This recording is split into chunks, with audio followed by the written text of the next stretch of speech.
열왕기하 6장 24절에서 7장 2절까지의 말씀입니다.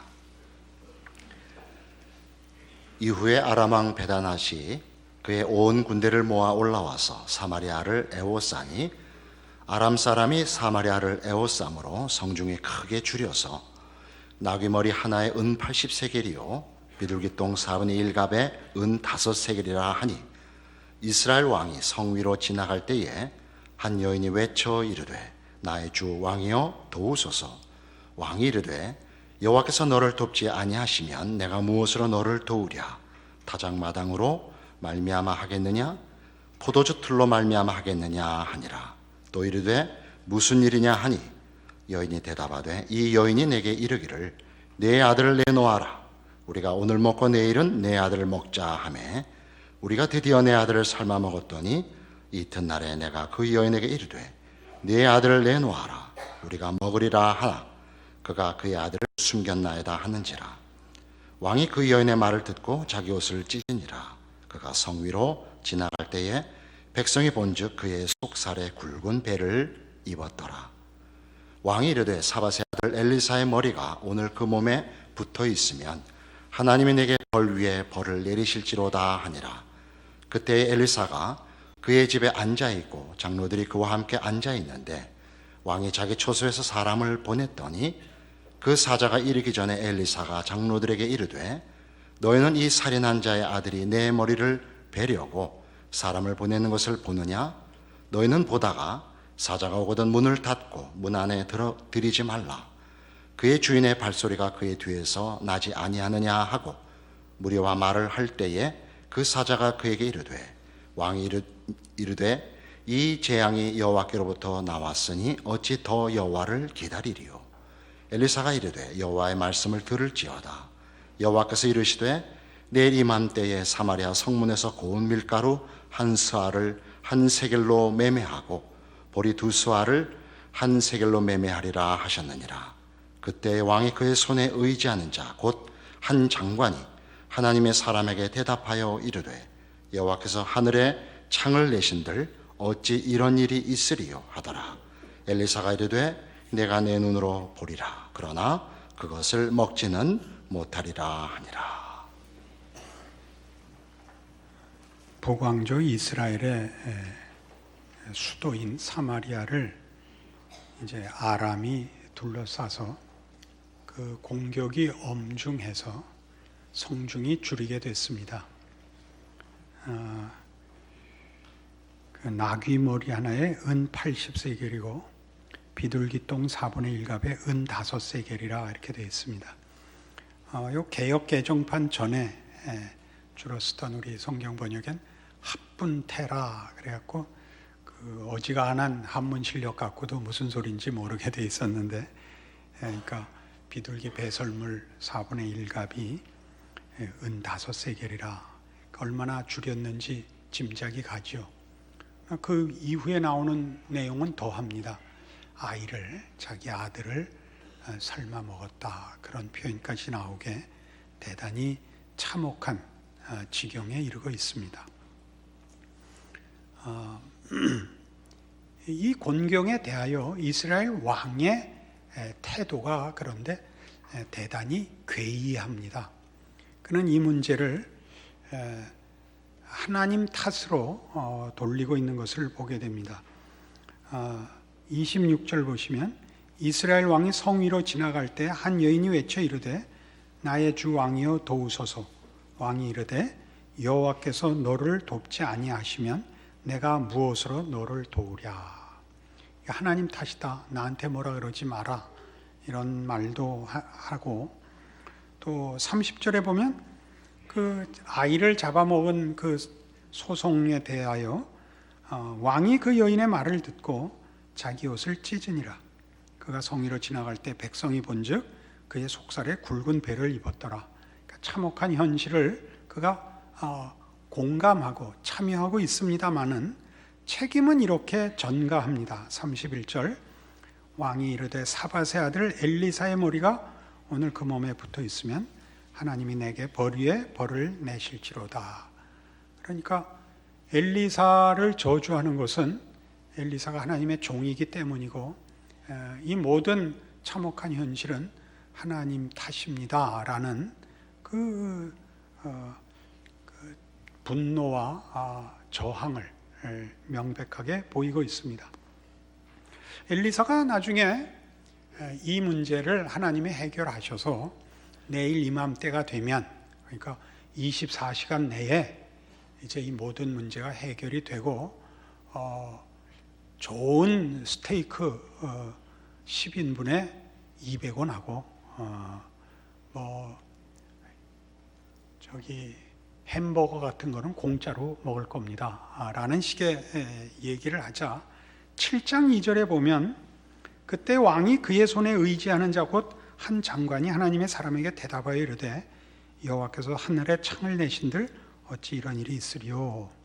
그러니까 하나님이 하늘에 창을 열어도 하늘에 있는 것을 쏟아 부어도 그렇게까지는 못할 것입니다. 지금 이 줄여 있는 것을 채우고 넘치게 하지 못할 것입니다. 조금 더 깊은 의미로 하나님이 그렇게 하실 수 있었다면 여태껏 뭘 하고 있었단 말입니까? 라는 얘기까지 포함된 그 부정적인 답을 냅니다. 엘리사가 뭐라 그랬다고요? 네 눈으로 볼 것이다. 그러나 너 먹지는 못한다. 실제로 적군이 물러가고 이제 그 적군이 물러가고 그 군량미랑 군수품이랑 남겨놓은 것을 서로 가지려고 백성들이 성문으로 뛰어나갈 때 밟혀서 죽고 맙니다. 이 일들은 열왕기서가 기록될 때 그 최초의 독자가 그 포로된 이스라엘 백성이었다는 것을 기억해야 합니다. 포로된 이스라엘 백성들이 이 사건을 알고 있는 이스라엘 백성들입니다. 경험을 한 세대로부터는 한참 떨어졌지만 이건 워낙 큰 사건 아닙니까? 아이를 잡아먹을 만큼 굶주렸던 곤경과 그 곤경을 단번에 바꾸어 모든 물건이 넉넉해지는 그런 기적 같은 결과를 보았으므로 이스라엘 백성들에게는 잊을 수 없는, 우리 보통 얘기하는 살수 대첩하는 식으로 귀주 대첩, 한산 대첩하는 식으로 후손들에게 전달된 내용이요, 다 알고 있는 내용입니다. 다시 말해서 이 모든 것은 역사적 사실이었던 것입니다. 어떤 역사적 사실이죠? 참으로 무섭고 공포스럽고 참혹한 현실이었으며 또 놀랍고 기이하고 정말 이해할 수 없는 하나님의 반전이지요. 우리는 우리의 인생 속에서도 바로 이런 현실을 만납니다. 우리가 세상 속에 살면서 세상이 얼마나 무서운지, 현실이 얼마나 무서운지를 경험하며 삽니다. 이런 세상 속에서 여러분 살아남는다는 게 보통 어려운 것이 아닙니다. 정직하고 겸손하고 양보하고 정직하고는 살아남을 수 없을 만큼 세상은 무섭습니다. 자기 아이를 잡아먹어야 될 만큼의 참혹한 요구를 하는 것이 우리가 직면하고 있는 현실입니다. 우리 아이를 키우는 것도 어렵습니다. 올바로 아이가 클 수 있는 환경은 없고 무시무시한 환경만 있습니다. 교육도 또는 사회 분위기도 질서도 사람을 사람답게 키우는 것보다 사람으로 하여금 못할 짓을 하게 만드는 사회 분위기와 혼란 속에서 우리 아이들을 길러야 합니다. 무슨 공부를 그렇게 하루 종일 시켜야 되는지 이해가 안 가고, 그렇게 하루 종일 초등학교 들어가기 전부터 대학 졸업하고 대학원 보내고 그렇게 공부를 열심히 시켰는데도 왜 그렇게 하나도 안 훌륭해지는지, 그것도 참 기이한, 그러나 한마디로 이건 아닙니다, 이래야 됩니다 라고 답할 만큼 간단하지 않은 현실을 우리가 삽니다. 우리는 사실 신자로서 더욱 우리가 살고 있는 현실이 공포스럽습니다. 부정할 수도 없고 거부할 수도 없고 그렇다고 타협할 수도 없고 외면할 수도 없고 매일매일 정말 무섭도록 엄중하게 매일 와서 문을 두드립니다. 매일 아침 눈을 떠야 하고 하루를 살아야 하고 피곤한 몸을 눕혀야 합니다. 그러나 우리는 여기서 이런 기록을 기록한 성경이 가지는 중요한 조금 깊은 답을 만납니다. 그 답은 뭐냐면 우리가 살면서 보는 세상이 우리에게 펼쳐 보이는 것이 현실이 전부는 아니다 하는 사실입니다. 요한계시록 1장에 찾아가 보겠습니다. 성경 맨 끝책 398페이지에 오시면 마지막 신약 성경 요한계시록 1장 9절입니다.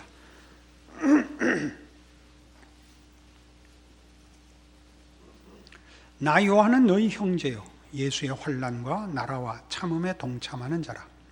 하나님의 말씀과 예수를 증언하였으므로 말미암아 반모라 하는 섬에 있었더니 주의 날에 내가 성령에 감동되어 내 뒤에서 나는 나팔소리 같은 큰 음성을 들으니 이르되 네가 보는 것을 두루마리에 써서 에베소, 서머나, 보가모, 두아디라, 사데, 빌라델피아, 라오디게아 등 7 교회에 보내라 하시기로 몸을 돌이켜 나에게 말한 음성을 알아보려고 돌이킬 때 7 금촛대를 보았는데 촛대 사이에 인자 같은 이가 발에 끌리는 옷을 입고 가슴에 금띠를 띠고 그의 머리와 털의 희기가 흰 양털 같고 눈 같으며 그의 눈은 불꽃 같고 그의 발은 풀무불에 단련한 빛난 주석 같고 그의 음성은 많은 물소리와 같으며 그의 오른손에 7 별이 있고 그의 입에서 좌우에 날선검이 나오고 그 얼굴은 해가 힘있게 비치는 것 같더라. 내가 볼 때 그의 발 앞에 엎드러져 죽은 자같이 되매 그가 오른손을 내게 얹고 이르시되 두려워하지 말라. 나는 처음이요 마지막이니 곧 살아있는 자라. 내가 전에 죽었었노라. 볼지어다 이제 세세토록 살아있어 사망과 음부의 열쇠를 가졌노니 그러므로 네가 본 것과 지금 있는 일과 장차 될 일을 기록하라 하는 말씀을 듣습니다. 예수님께서 오셔서 반모라는 섬에 유배된 사도 요한에게 나타나사 이렇게 말씀하십니다. 나는 시작이고 나중이며 처음이고 마지막이라. 나는 창조주요 심판자이며 이 모든 일을 이 세상과 역사를 시작한 이요 그걸 마칠 완성할 자라. 그리고 나는 죽었다가 살아난 자라. 지금 살아있는 자라. 지금 역사하는 통치자니라. 그렇게 말씀하십니다.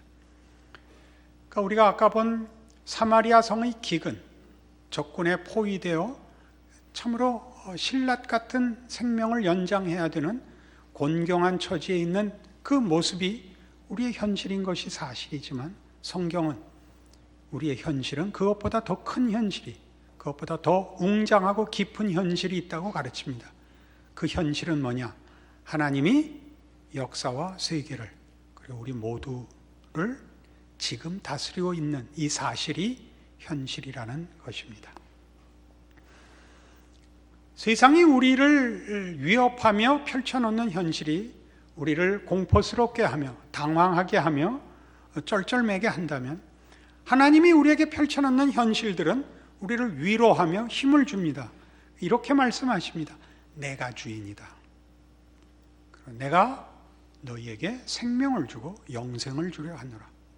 그러기에 내가 죽었었노라. 내가 내 교회를 지키고 있노라. 금촛대 사이를 다니며 7 별을 그 오른손에 들고 그 입에서 좌우에 날선 검으로 말씀하시는 주께서 이 세상은 교회와 교회로 부름받은 하나님의 자녀들이 주인공이니라 목적이니라 그것이 역사의 내용이니라 그렇게 말씀하신다는 사실이죠. 그것이 현실입니다. 우리는 세상의 위협 아래 있는 것도 사실이지만 하나님의 이 통치와 이 약속 속에 있는 것도 사실입니다. 그리고 이 사실이 말도 안 되게 큽니다.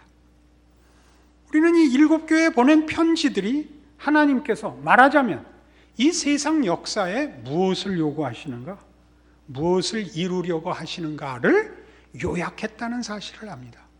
각 나라 왕에게 편지를 하지 않습니다. 교회와 교회의 사자들에게 편지를 합니다. 나는 세상 나라를, 역사를 이렇게 인도하려 하고 내가 주인이며 내가 그 결국을 만들어낼 심판자이니 너희는 내 말을 들어라 이겁니다. 그는 어떤 권세를 갖고 말씀하시는가? 2장 1절 이런 권세로 말씀하십니다. 에베소 교회의 사자에게 편지하라. 오른손에 있는 7뼈를 붙잡고 7 금 촛대 사이를 거니시는 이가 가라사대입니다. 교회를 지키시는, 교회 안에 거하시는 입니다. 교회는 뭐라고요? 이 세상 나라의 역사와 내용의 주인입니다. 세상의 나라들이 서고 정권들이 서는 것은 하나님의 이 큰 일의 조역에 불과합니다. 그 주역은 교회입니다. 이 나라와 이 시대가 누구 손에 있느냐는 물론 하나님 손에 있고 그 하나님의 손길은 교회에 있습니다. 이 나라의 장래를 걱정하십니까? 이 나라의 현실을 걱정하십니까? 여러분 스스로 하나님의 손길로서 여러분의 인생과 현실을 하나님 앞에 바치십시오. 여러분이 신자로서 약속의 사람으로 존재하십시오. 하나님이 이 나라와 이 시대와 역사를 지키실 것입니다. 2장 8절에는 이렇게 나옵니다. 서머나 교회 사자에게 편지하라. 처음이며 마지막이며 죽었다가 살아나신 이가 이르시됩니다. 죽었다가 살아나신 이가 뭐죠? 부활하신 이입니다. 죽음을 이기시는 이요 죽은 자를 살리시는 이가 말씀하시기를. 오늘 우리 열왕기에서 본 본문이었죠. 하푼테 4분의 1값에, 비둘기 배설물 4분의 1값에 은 5세겔입니다. 그러나 이제 고운가르 한 스아에 한 세겔 할 것입니다. 누가 그렇게 하죠? 죽은 자를 살리시는 하나님의 능력이 그렇게 할 것입니다. 이스라엘 왕의 실수는 무엇이었죠? 여호와께서 잠잠하신데 난들 어떻게 하란 말이냐? 그 왕의 시종은 뭐라고 말을 했죠? 하나님이 하늘에 창을 낸들 어찌 이런 일이 있겠느냐? 하나님이 실제로 하늘에 창을 내고 어떻게 했죠? 좋은 고기들을 쏟아 부어서 깔려 죽었죠. 고기를 보긴 하고 먹지는 못하는 결과를 보았습니다. 죽었다가 살아나신 이가 말씀하십니다. 이 사실을 기억하지 못한다면 우리의 현실은 두려울 수밖에 없습니다. 불안할 수밖에 없습니다. 그러나 이 사실을 안다면 여러분을 걱정시킬 수 있는 것은 없습니다. 3장 7절은 이렇게 얘기합니다. 빌라델피아 교회의 사자에게 편지하라. 거룩하고 진실하사 다윗의 열쇠를 가지시니 곧 열면 닫을 사람이 없고 닫으면 열 사람이 없는 그가 이르시되. 그분만이 역사의 진로를 정하십니다. 참다운 역사의 목표를 정하시고 이루실 수 있습니다. 그것이 누구에게 주어졌느냐? 8절에 있는 바와 같이 빌라델피아 교회에 주어졌습니다. 볼지어다 내가 네 앞에 열린 문을 두었을 때 능히 닫을 사람이 없으리라. 이게 성도들의 현실입니다. 성도된 신자, 신앙의 특권이죠. 책임이죠. 기적이죠. 이걸 놓고 산다면 우리는 신앙인일 필요가 없습니다. 그 신앙을 어디다 쓸 것입니까? 3장 14절에는 라오디게아 교회의 사자에게 편지하라. 아멘이시오 충성되고 참된 증인이시오 하나님의 창조의 근본이신 이가 이르시되. 그는 창조자입니다. 없는 것을 만들어내시는 분이십니다. 그가 이 명령을 내리십니다. 뭐에 관심을 갖고 있나 보시겠습니까? 2장 13절 무엇에 관심을 갖고 있나 보십시오. 네가 어디에 사는지를 내가 안다. 내가 안다. 네가 어디 사는지 내가 안다. 19절 내가 네 사업과 사랑과 믿음과 섬김과 인내를 안다. 여기 사업은 봉사를 의미합니다. 내가 네 봉사와 사랑과 믿음과 섬김과 인내를 안다.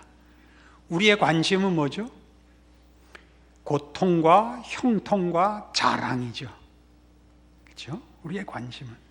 주께서는 거기에 관심이 없으십니다. 정치와 경제와 사회와 교육에 관심이 있지 않고 신앙생활을 하는 거에만 전혀 관심이 있습니다. 3장 11절은 내가 속히 오리니 네가 가진 것을 굳게 잡아 아무도 네 면류관을 빼앗지 못하게 하라. 면류관을 빼앗지 못하게 하라 했으니까 네가 가진 것은 면류관을 받을 일에 해당하는 것이겠죠. 전혀 신앙의 문제입니다. 여러분이 신자라는 것은 대단히 중요한 것입니다. 여러분의 매일이라는 일상을, 오늘이라는 하루를 신앙인으로 살 것이냐 말 것이냐보다 더 중요한 것은 없습니다. 닥친 위기를 어떻게 해결할 것이냐는 2차적인 문제라는 사실이죠. 신자의 인생은 신앙적이지 않은 것이 없다는 뜻입니다. 하나님을 믿고 살 것이냐, 하나님 없이 살 것이냐 밖에 없습니다. 고통을 면하기 위하여, 내가 이 문제를 해결하여 편하기 위하여 세상의 위협과 세상이 요구하는 시험에 타협할 것이냐, 믿음으로 버틸 것이냐인데, 여기서 믿음으로 버틴다는 것은 외면하고 현실에서 도피한다는 뜻 아닙니다. 믿음이라는 이름으로 그냥 큰 소리를 친다는 뜻이 아닙니다. 현실은 신자에게도 동일한 권세를 가지고 옵니다. 고통은 견디기 어렵고 위기는 해결하지 않고서 다른 방법이 없습니다. 그러나 성경이 얘기하는 것은 고통과 위기를 면하는 것이 답이냐 이렇게 묻습니다. 고통과 위기가 어떤 의미에서 신앙과 연결되느냐 하는 것이죠. 여러분이 실패와 절망으로 하나님을 찾아간다면 그 실패와 절망은 결코 불운한 것이 아닐 것입니다. 그러나 여러분이 넉넉하고 승리해서 하나님을 잊는다면, 찾아갈 필요가 없다면 그것은 분명히 성공이 아닙니다. 이 얘기를 하자는 것이죠. 하나님은 우리를 이상하게 이 현실 속에 두고 있습니다. 우리는 시간과 공간의 제약을 받으며 우리가 사는 시대와 사회 속에 놓여 있습니다. 우리는 우리가 사는 이 시대의 풍조와 흐름과 그리고 우리가 사는 나라와 그 사회 속에서의 요구들과 무관할 수 없습니다. 우리가 속한 이 나라, 이 땅의 정치, 경제, 사회, 문화의 영향과 우리가 분리되어 있을 수 없습니다. 그러나 그것 자체가 우리에게 신앙을 주거나 신앙을 빼앗지 않습니다.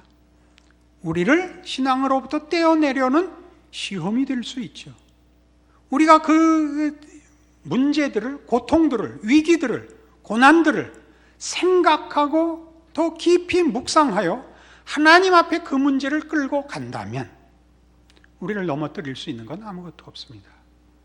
우리가 당하는 고통마저도, 우리가 당한 실패마저도, 우리가 해결하지 못하고 지고 있는 버거운 어떤 현실적인 짐들이라 할지라도 그것이 나를 하나님을 찾아가게 한다면 그건 다 복입니다. 그건 하나님의 인도하심입니다. 그러나 내가 하나님을 찾아갈 필요가 없는 조건 속에 있어서 아무 생각을 하지 않는다면 그것이야말로 무서운 현실인 것입니다. 3장 18절에는 그래서 이런 권면이 나옵니다. 내가 너를 권하노니 내게서 불러 연단한 금을 사서 부여하게 하고 흰옷을 사서 입어 벌거벗은 수치를 보이지 않게 하고 안약을 사서 눈에 발라 보게 하라. 이건 왜 나오죠? 앞에 있는 이 17절 때문입니다. 네가 말하기를 나는 부자라 부여하여 부족한 것이 없다 하나 네 곤고한 것과 가련한 것과 가난한 것과 눈먼 것과 벌거벗은 것을 알지 못하는도다. 우리는 이 성경의 지적을 통하여 우리의 현실을 다시 한번 분석할 필요가 있습니다.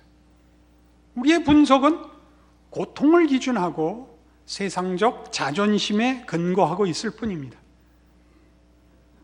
자랑할 것과 여유 있을 것 외에 우리의 관심은 1차적으로 없습니다. 그러나 여러분이 신앙인이라면, 하나님을 아버지라고 고백한다면 우리는 하나 더 생각해야 됩니다. 우리는 신앙인인가? 매일매일 허락되는 오늘이라는 시간을 하나님의 사람으로 존재하는가? 그 고통과 실패와 생각해야 되는 모든 걱정들을 끌어안고 현실을, 하나님을 불러 하나님 앞에 현실을 바치고 있는가? 이렇게 물어봐야 됩니다. 저는 여러분에게 쉽게 세상적인 현실의 어려움들을 신앙이라는 이름으로 하나님께 떠넘길 수 있다고 얘기하는 것 아닙니다. 하나님을 찾기만 하면 현실적인 어려움이 다 해결된다는 얘기를 하는 것도 아닙니다. 우린 그걸 끌어안아야 됩니다. 하나님을 섬기는 자로서 우리의 현실을 끌어안으셔야 됩니다. 그러면 그 죽음이 우리에게 부활 생명을 만들어낼 것이며, 우리를 괴롭히는 것들이 우리를 연단하여 불러 연단한 금이 되게 할 것입니다. 그것이 성경이 오늘 우리에게 요구하고 약속하는 것들입니다. 만일 우리가 이 신자의 신앙 현실을 놓친다면 우리는 하나님의 통치와 우리의 신앙 고백을 헛되게 만드는 것이 됩니다. 현실에 우리의 신앙을 도입하고 우리의 현실을 하나님 앞에 끌고 가 하나님이 나에게 허락하신 믿음으로 내가 사는 현실을 통치하게끔 맡길 수 없다면 우리는 역사를 중지하고 하루라는 현실을 외면하고 건너뛰는 사람이 될 것입니다. 말하자면 그것은 존재하지 않는 존재가 되는 것입니다. 매일매일의 삶은 하나님이 내 편을 드느냐 아니냐, 내 기도에 응답하느냐 안 하시느냐의 문제가 아닙니다. 하나님은 늘 함께 하십니다. 하나님의 하나님 되심과 그 능력과 신실하심은 중단되지 않습니다. 문제는 우리가 잘못 느끼고 있다는 사실일 뿐입니다. 하나님 앞에 여러분의 매일을 바치십시오. 만일 그렇게 하지 않는다면 우리의 신앙은 공허해지죠. 그것은 금욕주의로 가거나 도덕주의로 가거나 종교적 미덕에 불과해집니다. 구호가 되고 명분이 될 수는 있을지 몰라도 한 생명을 현실에서 살아 움직이게 하지 못합니다. 이 싸움을 하십시오. 이 싸움 쉽지 않습니다. 이 싸움 하십시오. 다른 사람이 한 것 보는 것으로 만족하지 마십시오. 여러분 스스로가 이 신앙의 싸움을 싸우십시오. 매일의 싸움이 하나님을 모신 기적의 인생이 되게 하십시오. 그리하여 하나님이 지금 세계와 역사의 주인인 것을 보십시오. 누리십시오. 계시록 2장 10절은 그래서 우리에게 이런 권면을 합니다. 이 권면을 여러분들이 기억하시기 바랍니다. 너는 장차 받을 고난을 두려워하지 말라. 볼지어다 마귀가 장차 너희 가운데서 몇 사람을 옥에 던져 시험을 받게 하리니 너희가 10일 동안 환난을 받으리라. 네가 죽도록 충성하라. 그리하면 내가 생명의 면류관을 네게 주리라. 고난을 약속받고 있습니다. 환난을 약속받고 있습니다. 그러나 그것은 면류관을 얻는 유일한 과정입니다. 여러분의 신자된 인생과 현실을 믿음으로 깨우치시는 오늘의 말씀이고, 그 믿음으로 살아내시는 하나님의 역사를 여러분의 인생으로 써가는 귀한 인생 되기를 바랍니다. 기도하십시다. 하나님 아버지 은혜를 감사합니다. 하나님이 역사와 세상의 주인이십니다. 그리고 우리의 아버지십니다. 우리를 통하여 역사를 움직이며 우리야말로 역사의 주인입니다. 세상이 주는 미혹과 시험과 위협에 지지 말게 하옵소서. 저들은 아무것도 아닙니다. 오직 하나님만이 만유해 주시며 시작이요 나중이시며 창조주시요 심판자시며 부활 생명의 주인이시며 우리와 함께 기적을 이루시는 우리의 오늘 아버지십니다. 이 믿음으로 우리의 삶을 바치고 더욱 중요하게 매일매일을 하나님의 자녀로 사는 믿음의 순종과 기적의 하루를 또한 주시는 우리 하나님임을 믿게 하시고 따르게 하옵소서. 우리 중에 아무도 세상을 받고 하나님을 확인하려 하지 말고 나 자신을 들여 하나님이 누구신가를 확인하는 인생을 사는 복된 오늘의 말씀이 되게 하여 주시옵소서. 예수님 이름으로 기도합니다. 아멘.